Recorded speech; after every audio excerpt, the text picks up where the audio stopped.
नमस्कार, स्वागत है आपका विस्तार न्यूज। आप देख रहे हैं, मैं हूं आपके साथ विवेक शुक्ला। 10 बज चुके हैं और 10 बजे आपको हम दिखाते हैं 10 बड़ी खबरें दिन भर की। तो आइए शुरुआत करते हैं, जरा देखते हैं कि आज की 10 बड़ी खबरें कौन कौन सी हैं। खबर पहली होगी हमारी, सोरेन की रिहाई की बात की जाएगी। तानाशाही पर अब ये रिहाई की बात आ चुकी है, पूरी स्टोरी आपको दिखाएंगे। दूसरी खबर होगी, क्यों म्यूट हुआ राहुल गांधी का माइक और इस पर क्या सियासी बवाल मचा है। इसके अलावा तीसरी खबर होगी, दरिया वाली दिल्ली से जुड़ी हुई, जो कि दिल्ली का विकास लीक होता हुआ दिखाई दे रहा है। आखिर क्या कारण रहे हैं दिल्ली के विकास के लीक होने के। चौथी खबर होगी हमारी, नीट के हाहाकार पर सख्त होगी मोहन सरकार, क्योंकि लगातार नीट को लेकर सवाल उठ रहे हैं। मध्य प्रदेश सरकार का बड़ा फैसला क्या है, ये आपको बताएंगे विस्तार से। पांचवी खबर होगी हमारी, दीक्षांत समारोह में सीएम डॉक्टर मोहन यादव ने शामिल होगा, क्या कुछ बड़ी बात कही है। छठी खबर होगी हमारी, यूनिफॉर्म कमांड की बैठक, नक्सलवाद को जड़ से खत्म करने के लिए बैठक हुई, क्या बात हुई, यह भी आपको बताएंगे विस्तार से। सातवीं खबर होगी हमारी, चुनाव में मिली हार को लेकर बैठकों में भी आर पार की स्थिति नजर आई है। कांग्रेस की स्थिति क्या बनती हुई दिखी है, यह भी आपको बताएंगे विस्तार से। आठवीं खबर होगी, सिर्फ बिजली की बात है, यह बात अभी भी क्यों अधूरी है, यह भी आपको बताएंगे। साथ ही साथ नौवीं खबर होगी, महंगा हुआ एयरटेल और जियो का रिचार्ज प्लान, आपकी जेब पर फिर से डाटा महंगा पड़ता हुआ दिख रहा है। असर क्या होगा, यह भी आपको विस्तार से बताएंगे। और आखिरी खबर होगी, अंग्रेजों को बाहर किया, कम से कम कुछ नहीं चाहिए। मैच की खबर है, क्रिकेट से जुड़ी हुई, इसको लेकर भी विस्तार से आपको खबर दिखाएंगे। आइए शुरुआत करते हैं 10 बजे 10 रिपोर्टर की। और सबसे पहले बात, हेमंत सोरेन, झारखंड के पूर्व सीएम हेमंत सोरेन की रिहाई हुई और 5 महीने बाद जब वो जेल से बाहर आए तो उन्होंने केंद्र सरकार, मोदी सरकार, बीजेपी पर जमकर आरोप लगाए। क्या कुछ कहा और वो तस्वीर क्या थी जब वो जेल से बाहर आए, इस रिपोर्ट में आप देखिए।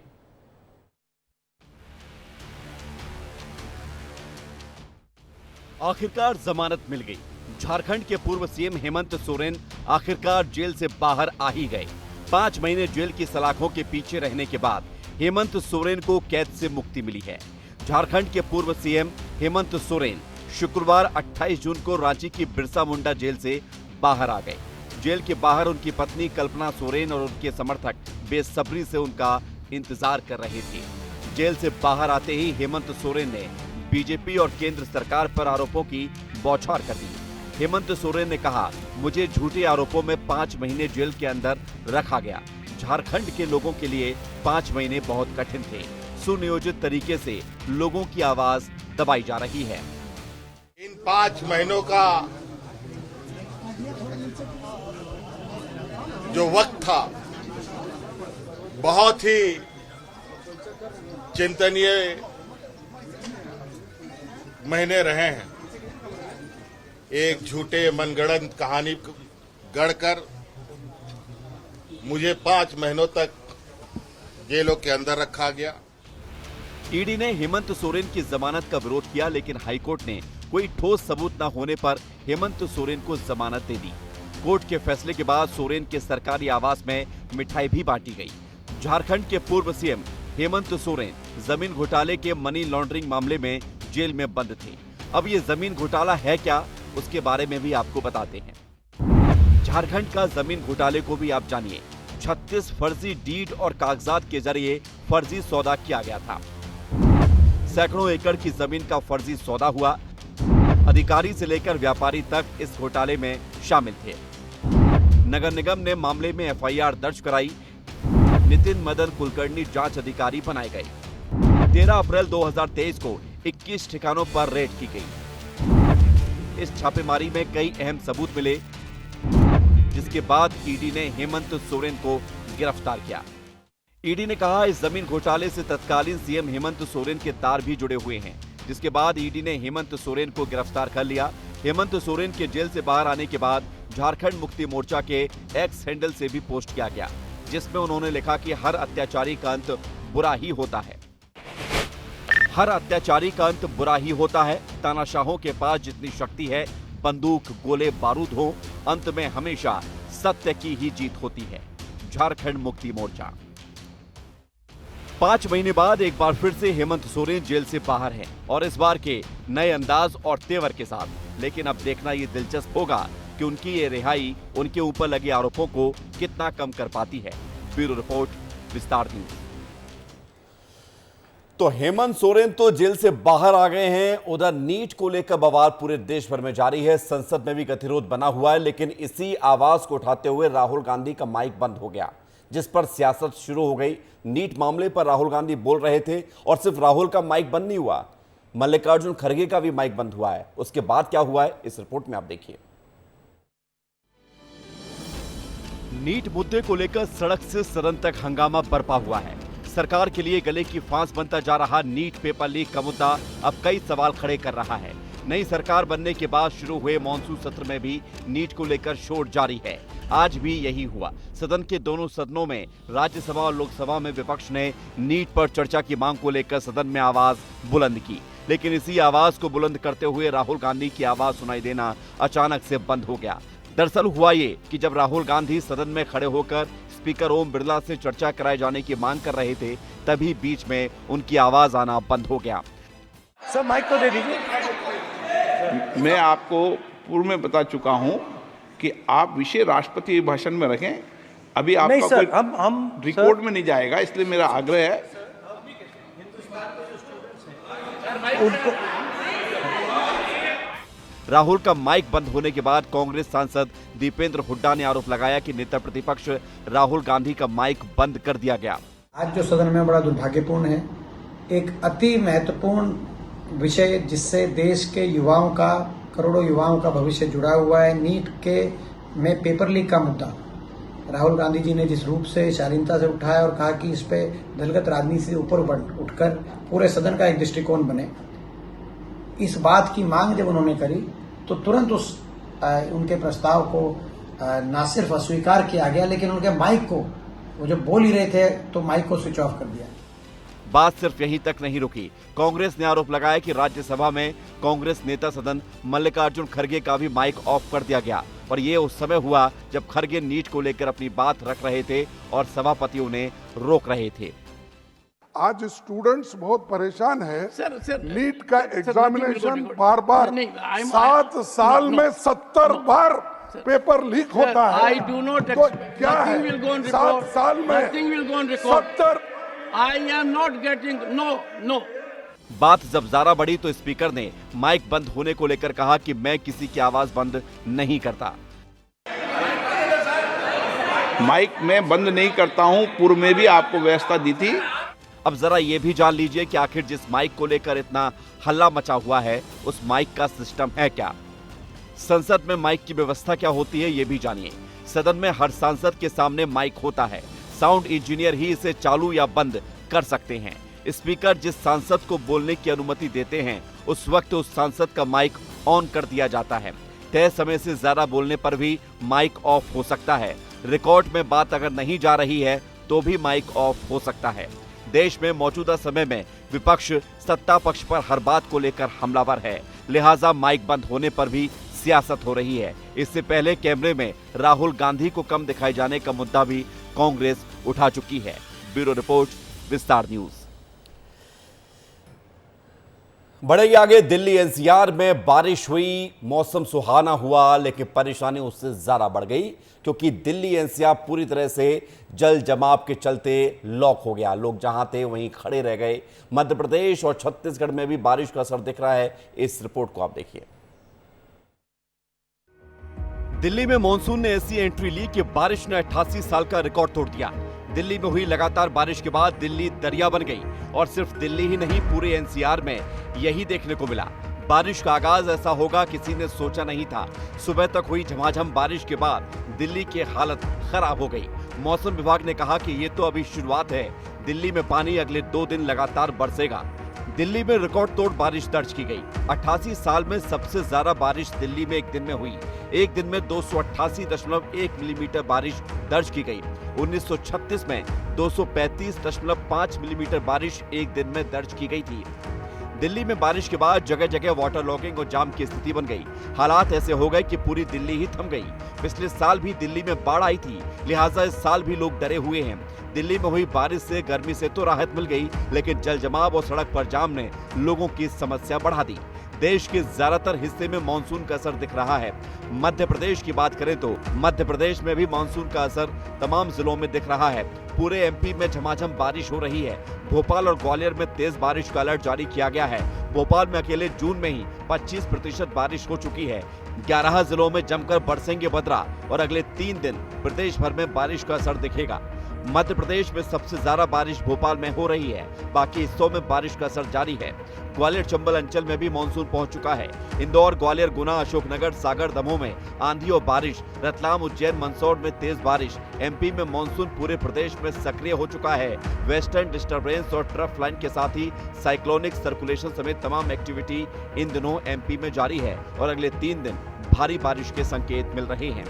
उधर छत्तीसगढ़ में फिलहाल बारिश थमी हुई है, लेकिन जल्द ही यहां भी बारिश का असर दिखेगा।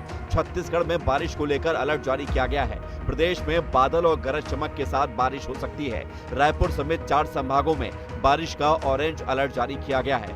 छत्तीसगढ़ में फिलहाल बारिश न होने से लोग उमस से परेशान हैं, लेकिन जल्द ही प्रदेश के ज्यादातर हिस्सों में बारिश का असर दिखाई देगा। ब्यूरो रिपोर्ट, विस्तार न्यूज। तो देश की राजधानी दिल्ली से लेकर मध्य प्रदेश और छत्तीसगढ़ में मानसून को लेकर क्या खबर है, ये हमने आपको बताया है। बात करेंगे उस खबर की जिसको लेकर पूरे देश भर में हंगामा है और मध्य प्रदेश में एक तैयारी अलग चल रही है। पेपर लीक के चलते केंद्र सरकार की काफी किरकिरी हुई। अब एमपी की सरकार अपने राज्य में पेपर लीक को रोकने के लिए सख्त कदम उठाने का फैसला कर चुकी है। मोहन सरकार अब मध्य प्रदेश में परीक्षा कानून लेकर आ रही है और माना यह जा रहा है कि विधानसभा सत्र के दौरान ही यह कानून पास करा लिया जाएगा। परीक्षा कानून आने के बाद क्या कुछ बदल जाएगा, इस रिपोर्ट में आप देखिए। नीट घोटाला, नेट घोटाला, नर्सिंग घोटाला और पेपर लीक। लेकिन अभी भी हम उस निर्णय से संतुष्ट नहीं है।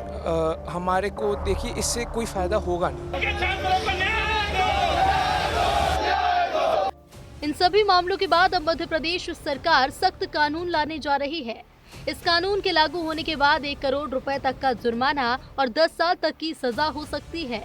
बताया जा रहा है कि एक्ट का प्रारूप तैयार हो गया है और इसे परीक्षण के लिए विधि विभाग को भेजा गया है। सरकार का प्रयास है कि मौजूदा विधानसभा सत्र में ही इसे लाया जाए। इस मामले में प्रदेश सरकार के स्कूल शिक्षा मंत्री रावउदय प्रताप सिंह के आदेश पर प्रारूप तैयार कर रहे हैं। विधि विभाग के परीक्षण के बाद आगे की प्रक्रिया होगी और इस कानून के लागू होने के बाद सीधे जवाबदेही तय की जाएगी। सर्विस प्रोवाइडर की जिम्मेदारी तय होगी। गड़बड़ी की जानकारी नहीं देने पर होगा एक्शन। टेक्निकल सर्विस उपलब्ध कराने वाला कहलाएगा प्रोवाइडर। गड़बड़ी पाई गई तो 10 साल तक सजा, 1 करोड़ रुपए तक का देना होगा जुर्माना। संगठित अपराध में सजा, जुर्माना अधिकतम होगा। जिम्मेदार लोगों की संपत्ति जब्त होगी। परीक्षा की लागत आरोपी से वसूलेंगे। सभी गड़बड़ियां गैर जमानती होंगी। डीएसपी या असिस्टेंट कमिश्नर रैंक के अधिकारी करेंगे जांच। इसके नीचे के अधिकारी जांच नहीं करेंगे। सरकार चाहे तो एसआईटी बना सकती है। केंद्रीय एजेंसियों को सौंपी जा सकेगी जांच। लगातार पेपर लीक परीक्षाओं में घोटाले से देश भर के छात्रों में असंतोष है। ऐसे में मोहन सरकार कड़े कानून लाकर प्रदेश के छात्रों को भरोसा दिलाने के साथ साथ परीक्षाओं की विश्वसनीयता को भी बढ़ाना चाहती है। साथ ही इन कानूनों से अब परीक्षा एजेंसियों को भी सरकार कानून के दायरे में लाना चाहती है। यकीनन ये छात्र हित में सरकार का मजबूत कदम है। बढ़ते आगे, भोपाल के मानसरोवर ग्लोबल विश्वविद्यालय में द्वितीय दीक्षांत समारोह का आयोजन किया गया, जिसमें देश की नामचीन हस्तियों को मानद उपाधि से सम्मानित किया गया। इस कार्यक्रम में प्रदेश के मुख्यमंत्री डॉक्टर मोहन यादव, शिक्षा मंत्री इंदर सिंह परमार भी शामिल हुए, जहां उन्होंने छात्रों के उज्जवल भविष्य के लिए शुभकामनाएं दी। इस बात की कि मानद उपाधियों का मानसरोवर विश्वविद्यालय द्वारा एक बड़ा अच्छा आयोजन किया गया था। उस आयोजन में देश की बड़ी बड़ी हस्तियों को आज मानद उपाधि देकर के उनका सम्मान किया गया। मैं उसका साक्षी बनाऊं। मेरी अपनी ओर से सबको शुभकामना, खास करके मानसरोवर विश्वविद्यालय के सभी संचालकों को बधाई। शिक्षा को लेकर किस तरीके से प्रयास? बहुत अच्छा, जरूर है, बहुत अच्छा प्रयास है, बढ़िया। तो ये थे माननीय डॉक्टर मुख्यमंत्री मोहन यादव, जो मानसरोवर ग्लोबल यूनिवर्सिटी में अपने शामिल हुए थे। और जिस तरीके से यहाँ पर देखा जा रहा है कि उन्होंने शिक्षा को लेकर और तमाम तरीके की बात कही, और इसी तरह उन्होंने आगे भी प्रयास किए जा रहे हैं कि मध्य प्रदेश में कैसे शिक्षा को आगे बढ़ाया जाए और इसका विस्तार किया जाए। विस्तार न्यूज़ के लिए भोपाल से जफर अशरफी के साथ वीरेन। हमारे लिए बड़ा गौरव का विषय है कि आज हमारा द्वितीय दीक्षांत समारोह था और मानसरोवर डेंटल, मानसरोवर आयुर्वेदिक कॉलेज एवं Shri Sai institute of Ayurvedic research and medicine, जो हमारा एक और आयुर्वेदिक कॉलेज है, उसका ग्रेजुएशन डे था। तो आज करीब 300 से 400 बच्चों को हमने उपाधियाँ दी हैं और 12 लोगों को मानद उपाधियाँ दी हैं। और यह और अच्छा इसलिए हो गया कि हमारे आदरणीय मुख्यमंत्री जी डॉक्टर मोहन यादव जी इस कार्यक्रम में मुख्य अतिथि के रूप में पधारे और उन्होंने सबको अपने आशीर्वचनों से उनको मोटिवेट किया और अच्छा सिविलियन बनने की प्रेरणा दी। आदरणीय शिक्षा मंत्री जी श्री इंदर सिंह परमार जी भी आशीर्वाद दे रहे हैं। आदरणीय विधायक जी श्री रामेश्वर शर्मा जी भी पधारे हैं और हमारे आरोग्य भारती के राष्ट्रीय संगठन मंत्री आदरणीय डॉक्टर अशोक वार्ष्णेय जी भाई साहब भी हैं और मध्य प्रदेश निजी विश्वविद्यालय विनियामक आयोग के अध्यक्ष आदरणीय डॉक्टर भरत शरण सिंह जी भी यहाँ पे आज बच्चों को आशीर्वाद देने के लिए उपस्थित हैं। हमारी प्लानिंग यह है कि हम अच्छी गुणवत्ता की शिक्षा को समाज के हर वर्ग तक पहुँचाना चाहते हैं और जो भी हम करते हैं उसी के लिए प्रयास करते हैं। बढ़ेंगे आगे। छत्तीसगढ़ में हुई यूनिफॉर्म कमांड की बैठक और इसमें विष्णुदेव साय ने शामिल होकर अध्यक्षता की है। एक बड़ी बैठक है जो नक्सलवाद को लेकर की गई है। क्या खास है इस बैठक में और उसके बाद सीएम ने क्या कुछ कहा है, इस रिपोर्ट में आप देखिए। देश में नक्सलवाद का केंद्र बना हुआ है छत्तीसगढ़ और आज छत्तीसगढ़ के सीएम विष्णुदेव साय की अध्यक्षता में एक बड़ी बैठक बुलाई गई। इसे यूनिफाइड कमांड की बैठक कहा जाता है। सीएम, गृह मंत्री, डीजीपी, गृह सचिव, केंद्रीय गृह मंत्रालय के अधिकारी, पैरामिलिट्री फोर्स के बड़े अधिकारी, ये सभी इस बैठक में मौजूद थे। यानी प्रदेश की आंतरिक सुरक्षा को लेकर जितने भी जरूरी लोग होने चाहिए वो सभी इस बैठक में शामिल थे। सभी का एजेंडा सिर्फ एक, कैसे नक्सलवाद से मुक्त होगा छत्तीसगढ़, और इसी वजह से इसे यूनिफाइड कमांड की बैठक कहा जाता है। बैठक में मुख्य रूप से 2 एजेंडे थे। पहला कि कैसे नक्सलवाद के खिलाफ चल रहे ऑपरेशंस को और ज्यादा प्रभावी बनाया जाए। दूसरा, नक्सल प्रभावित इलाकों में कैसे विकास योजनाओं को बेहतर तरीके से पहुंचाया जाए। नक्सलवाद से लड़ाई, नक्सली इलाकों में सरकारी योजनाएं पहुंचाना, नियत नीला नार योजना हर गांव तक पहुंचे। नक्सली इलाकों में पुलिस कैंप खोलना। नियत नीला नार एक गोंडी शब्द है, इसका हिंदी में मतलब होता है मेरा अच्छा गांव। इस योजना के तहत सरकार नक्सल प्रभावित इलाकों में बेहतर तरीके से अपनी योजनाएं पहुंचाने की कोशिश कर रही है। लेकिन उससे भी ज्यादा जरूरी चर्चा हुई नक्सलियों के खिलाफ चल रहे ऑपरेशंस के बारे में। पिछले 6 महीनों में ही पूरे बस्तर संभाग में फोर्स ने नक्सलियों के खिलाफ ऑपरेशंस तेज कर दिए थे। पिछले 6 महीनों में ही पूरे बस्तर संभाग में फोर्स ने नक्सलियों के खिलाफ ऑपरेशंस तेज कर दिए थे। अब तक नारायणपुर, कांकेर, सुकमा, दंतेवाड़ा, बीजापुर जिले में अलग अलग मुठभेड़ों में 131 से ज्यादा नक्सली मारे जा चुके हैं। नक्सलियों के गढ़ कहे जाने वाले इलाकों में 15 से ज्यादा नए पुलिस कैंप खोले जा चुके हैं। कुल मिलाकर देश से नक्सलवाद कैसे खत्म हो, इस बारे में ये यूनिफाइड कमांड की बैठक थी। ब्यूरो रिपोर्ट, विस्तार न्यूज। जी हाँ, तो नक्सलवाद को खत्म करना जरूरी और इसी को लेकर सरकार प्रयास कर रही है। उधर छत्तीसगढ़ में कांग्रेस अपनी हार की समीक्षा कर रही है और जो फैक्ट एंड फाइंडिंग टीम बनाई गई है वो टीम छत्तीसगढ़ की राजधानी रायपुर पहुंची। लेकिन इस टीम के सामने भी क्या कुछ फैक्ट निकल कर आए हैं, इस रिपोर्ट में आप देखिए। छत्तीसगढ़ विधानसभा चुनाव में मिली हार के बाद कांग्रेस ने लोकसभा चुनाव के लिए अपने हौसले बुलंद किए थे, मगर लोकसभा चुनाव में भी कांग्रेस को निराशा ही हाथ लगी। 2019 में 2 सीट जीतने वाली कांग्रेस 2024 में सिर्फ 1 सीट ही जीतने में कामयाब रही। छत्तीसगढ़ में कांग्रेस के हुए खराब प्रदर्शन के बाद राष्ट्रीय स्तर पर एआईसीसी ने पूर्व मंत्री वीरप्पा मोइली की अध्यक्षता में फैक्ट फाइंडिंग कमेटी का गठन किया और वरिष्ठ नेता हरीश चौधरी को उनके साथ हार की समीक्षा की जिम्मेदारी सौंपी। इसके बाद कमेटी आज रायपुर पहुंची। राजीव भवन में बड़ी बैठक हुई। सूत्रों से मिली जानकारी के मुताबिक बैठक के दौरान पूर्व मंत्री और बस्तर से कांग्रेस के प्रत्याशी रहे कवासी लखमा का गुस्सा 7वें आसमान पर पहुंच गया। कवासी लखमा ने हार का जिम्मेदार आपसी गुटबाजी को बताया। इसके साथ ही कई और नेताओं ने भी संगठन के कामकाज पर सवाल उठाए। बैठक खत्म होने के बाद सचिन पायलट ने कहा कि हमने अपनी ताकत के साथ चुनाव लड़ा, भले ही परिणाम हमारे पक्ष में नहीं रहा। लेकिन लगभग सभी सीटों पर कांग्रेस पार्टी भाजपा का जो गैप था वो कम हुआ है। विधानसभा में जितनी सीटों पर हमको लीड मिली थी, लगभग 7-8 सीटों पर आज हमको ज़्यादा लीड मिली है और कांग्रेस पार्टी का जो वोट शेयर है उसमें भी इजाफा हुआ है। लगभग 5-6 लाख वोट हम लोगों को ज़्यादा मिला है पिछले चुनाव से। लेकिन हकीकत ये है कि हम 11 में से 1 पर विजयी हुए हैं और बाकी सीटों पर बहुत कम अंतर से हारे हैं। भविष्य में संगठन को, कांग्रेस पार्टी को यहाँ हम कैसे मजबूत कर सकते हैं, नेताओं से, कार्यकर्ताओं से विस्तार से चर्चा करने के बाद एक रिपोर्ट एआईसीसी को हम लोगों को देंगे।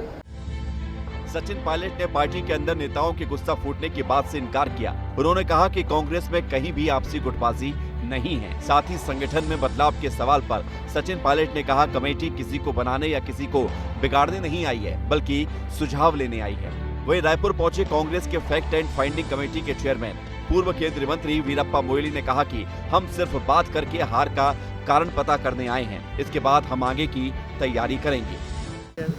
We all come here to strengthen the party here. For any future election, we should get ready. And whatever deficiency we have to make it out. All our important leaders are there. We will consult them.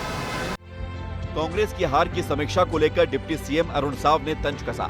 कहा कि सभी राजनीतिक दलों को अपनी आंतरिक बैठक करने का अधिकार है, इसलिए कांग्रेस भी अपनी समीक्षा कर रही है। लेकिन बैठक में हार का ठीकरा किस पर फूटेगा, ये तो देखने वाली बात होगी। देखिए, सभी राजनीतिक दल को अपनी आंतरिक बैठकें और ये सब करने का अधिकार है। हार पर मंथन होने वाला है जैसा बताया जा रहा है, पर हार का ठीकरा किस पर फूटेगा ये आने वाले समय में देखने वाली बात होगी। एआईसीसी द्वारा बनाई गई फैक्ट फाइंडिंग कमेटी ने छत्तीसगढ़ में हुई हार की समीक्षा की। पहले दिन रायपुर और महासमुंद लोकसभा की हार की समीक्षा हुई और इसके बाद अगले 4 से 5 दिनों तक जो फैक्ट फाइंडिंग कमेटी है वो अलग अलग संभागों में जाकर हार की समीक्षा करेगी। इसके बाद एक विस्तृत जो रिपोर्ट है वो एआईसीसी आला कमान को सौंपेगी। कैमरा पर्सन राजेंद्र के साथ अनमोल तिवारी, विस्तार न्यूज। अगली खबर आपको हैरान कर देगी। आजादी के 70 बरस के बावजूद कुछ क्षेत्र ऐसे हैं जहां पर बिजली नहीं पहुंची है। उमरिया जिले के मानपुर जनपद के गांव पंचायत झलवार की 2 बस्तियां आजादी के 7 दशकों के बावजूद बिजली से वंचित हैं। क्या वजह है और बिजली ना होने से यहां के लोगों की स्थिति कैसी है, किन किन परेशानियों का सामना करना पड़ता है, इस रिपोर्ट में आप देखिए। आजादी के 75 साल बीत चुके हैं, लेकिन आज भी कुछ गांव और बस्तियां ऐसी हैं जहां बिजली नहीं पहुंची है। और ऐसा ही एक गांव उमरिया जिले में है। उमरिया के झलवार गांव की 2 बस्तियां आजादी के 7 दशक बाद भी बिजली की राह देख रही हैं। यहां के निवासी अभी भी अंधेरे में जीने को मजबूर हैं।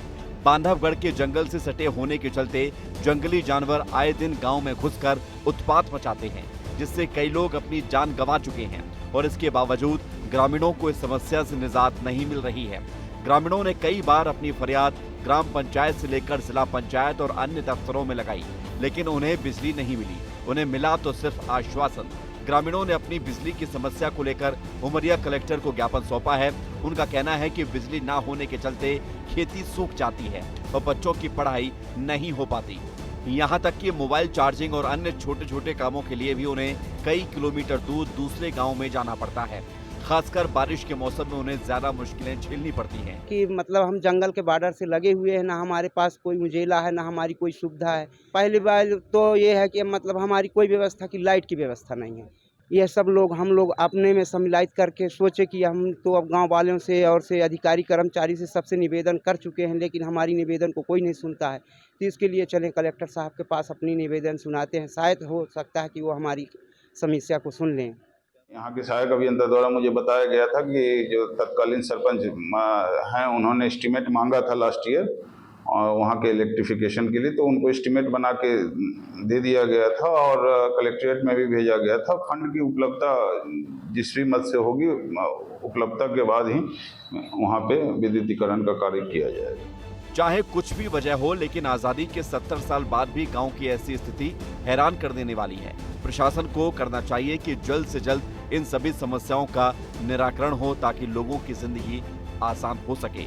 ब्यूरो रिपोर्ट, विस्तार न्यूज। और आइए अब उस खबर की बात करते हैं जिस खबर से आप बचपन से जुड़े हुए हैं, क्योंकि क्रिकेट मैच के आप दीवाने होंगे ही। और सारे पड़ावों को पार करते हुए टीम इंडिया फाइनल में पहुंच चुकी है। T20 वर्ल्ड कप चल रहा है और 2022 का बदला पूरा हो गया है। अब बस एक कदम दूर है वो ट्रॉफी 2007 के बाद अब बस अपनी झोली में आने ही वाली है।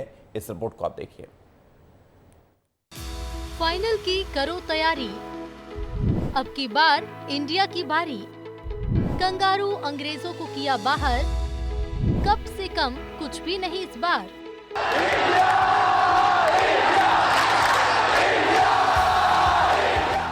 2023 और 2022 में इंडिया को जिन दो टीमों ने हराकर बाहर किया था, उन दो टीमों से इंडिया ने अपना बदला पूरा कर लिया है। ये वही अंग्रेज हैं जिन्होंने 2022 के वर्ल्ड कप सेमीफाइनल में इंडिया को 10 विकेट से हराया था और वर्ल्ड कप से बाहर कर दिया था। 2022 वर्ल्ड कप के सेमीफाइनल की हार अभी तक हर एक क्रिकेट फैन के दिल में किसी कांटे की तरह चुभ रही थी और वो जख्म इतना गहरा था कि उसे शायद वर्ल्ड कप ट्रॉफी से भरा जा सकता है। इंडिया ने अंग्रेजों को हराकर 2 गुना लगान तो वसूल लिया, लेकिन फाइनल की जंग अभी भी बाकी है। फाइनल में इंडिया टॉस हार गया था और एक स्लो पिच पर इंडिया को बैटिंग करने उतरना पड़ गया। अगर ये मैच बारिश की वजह से धुल जाता तो इंडिया सीधा सेमीफाइनल में क्वालिफाई कर जाता, लेकिन इंद्रदेव भी शायद अंग्रेजों की हार के गवाह बनना चाहते थे। आसान से लगने वाली जीत इतनी भी आसान नहीं थी, लेकिन इंडिया ने गेंदबाजी और बल्लेबाजी दोनों ही डिपार्टमेंट में ऐसा खेल दिखाया कि इंग्लैंड की टीम इंडिया के आसपास भी नहीं आ सकी। इस जीत में इंडिया के हीरो कौन कौन रहे, जरा एक बार उस पर भी नजर डाल लीजिए। अंग्रेजों से बदला पूरा, रोहित शर्मा, रन 57, गेंद 39, स्ट्राइक रेट 146.15, चौके 6, छक्के 2। सूर्य कुमार यादव, रन 47, गेंद 36, स्ट्राइक रेट 130.56, चौके 4, छक्के 2।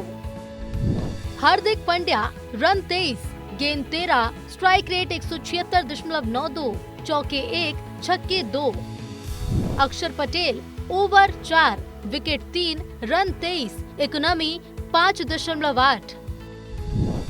Kuldeep Yadav, over 4, wicket 3, run 19, economy 4.8। India के लिए इस मैच में एक नहीं बल्कि कई हीरो रहे, लेकिन इंग्लैंड के खिलाफ हुए इस मैच के बाद क्रिकेट के 2 दिग्गज माइकल वॉन और हरभजन सिंह के बीच ट्विटर वॉर भी देखने को मिली। माइकल वॉन ने एक्स पर पोस्ट कर लिखा कि इंग्लैंड अगर त्रिनिदाद में अपना सेमीफाइनल खेलती तो वो जीत भी जाती, लेकिन इंडिया के लिए सेमीफाइनल में गयाना की पिच दी गई जिससे इंडिया को स्पिनर्स हावी हो सके। इसके बाद स्पिन के सरताज हरभजन सिंह भी पीछे नहीं रहे और माइकल वॉन को उन्हीं की भाषा में जवाब दिया। अब इन दोनों के बीच हुई इस जुबानी जंग को विस्तार से सुनाते हैं। माइकल वॉन ने पहले एक्स पर पोस्ट करते हुए लिखा, अगर इंग्लैंड लीग स्टेज में साउथ अफ्रीका को हरा देता तो उसका मैच त्रिनिदाद में होता, जहां इंग्लैंड मैच जीत सकता था, लेकिन गयाना का वेन्यू सोच समझकर इंडिया को दिया गया। इसके बाद हरभजन सिंह ने माइकल वॉन को ईंट का जवाब पत्थर से दिया और लिखा, दोनों टीमें एक ही वेन्यू पर खेल रही थी, दोनों टीमों के लिए कंडीशंस एक जैसी थी। इंग्लैंड ने टॉस भी जीत लिया था, तो ये बच्चों जैसी बातें मत करो। इंडिया ने इंग्लैंड से बेहतर क्रिकेट खेला, इस बात को मानो और हार को स्वीकार करो, बेवकूफाना बातें मत करो। इंग्लैंड को तो हरा दिया, लेकिन अब इंडिया के सामने सबसे बड़ी अग्नि परीक्षा है, क्योंकि अभी फाइनल की जंग बाकी है और साउथ अफ्रीका भूखे शेरों की तरह फाइनल में इंडिया का इंतजार कर रहा है। लेकिन इस बार इंडिया की फॉर्म को देखकर लगता है कि इंडिया कूप से कम किसी भी चीज में मारने वाली नहीं है। ब्यूरो रिपोर्ट, विस्तार न्यूज।